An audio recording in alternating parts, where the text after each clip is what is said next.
Halo semuanya, aku Hairunisa. Kali ini kita bakal ngobrolin tentang analisis pasar konsumen. Nah, topik ini penting banget buat teman-teman yang pengen ngerti gimana sih perilaku konsumen dalam membeli barang dan jasa. Yuk kita belajar bareng. Pertama, apa sih pasar konsumen itu? Menurut Kotler dan Armstrong di tahun 2017, pasar konsumen adalah semua individu atau rumah tangga yang membeli barang atau jasa untuk konsumsi pribadi. Nah, ini berbeda nih dengan pasar bisnis yang membeli untuk dijual kembali atau digunakan dalam produksi. Nah, sekarang konsumen itu bukan hanya penerima pasif dari pesan iklan loh. Mereka juga sudah aktif banget. Mereka riset dulu, bandingkan produk, baca review, dan baru deh putusin beli. Makanya, sebagai pebisnis, kita harus ngerti gimana sih mereka berpikir dan juga bertindak. Selanjutnya, karakteristik dan kekuatan konsumen. Yang pertama, ada faktor situasional. Ada banyak hal yang mempengaruhi keputusan konsumen selain cuma produk dan harga loh. Salah satunya adalah faktor situasional. Ini adalah kondisi di mana sekitar yang bisa berubah-ubah dan pengaruhnya cukup kuat.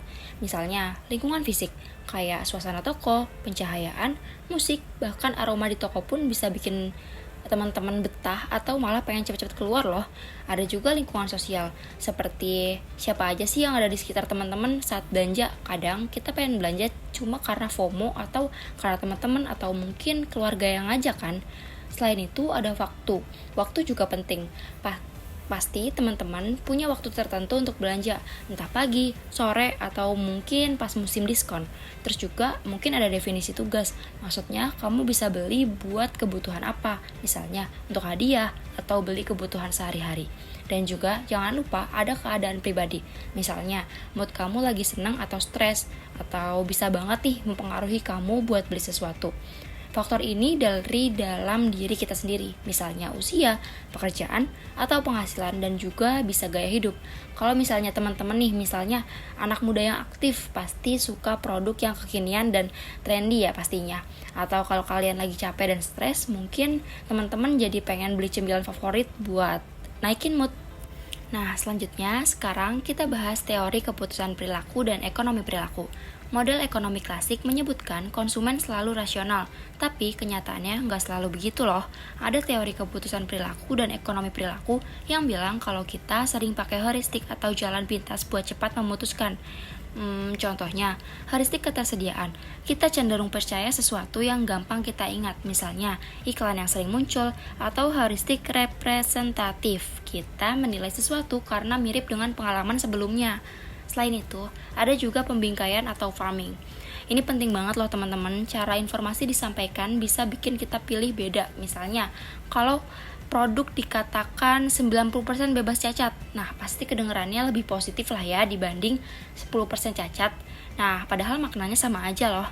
Jadi, sebagai marketer, kita harus pintar-pintar nih mengemas pesan supaya bisa ngena ke konsumen. Sekarang kita lanjut ke saluran distribusi, yaitu gimana sih produk sampai ke tangan kita. Yang pertama, ada saluran distribusi tidak langsung atau yang sering kita sebut online.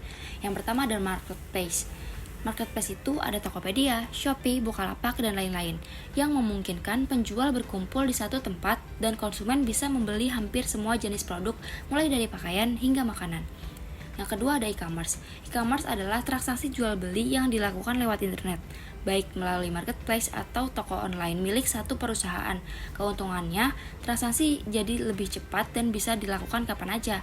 Yang ketiga ada media sosial.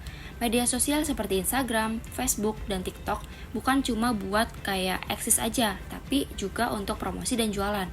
Teman-teman bisa nih chat langsung dengan penjualnya, lihat review, dan dapat info promo-promo terbaru. Selanjutnya ada saluran distribusi langsung atau offline. Selain online, ada juga saluran distribusi langsung, seperti toko fisik, supermarket, atau pameran. Keuntungannya, konsumen bisa langsung melihat, memegang, dan mencoba produk sebelum membeli. Namun, ada kekurangannya nih. Toko fisik memiliki keterbatasan lokasi dan biaya operasional yang lebih tinggi. Itulah kenapa banyak perusahaan yang menggabungkan saluran online dan offline untuk memberikan kemudahan bagi konsumen. Itu dia pembahasan tentang analisis pasar konsumen dan juga saluran distribusinya.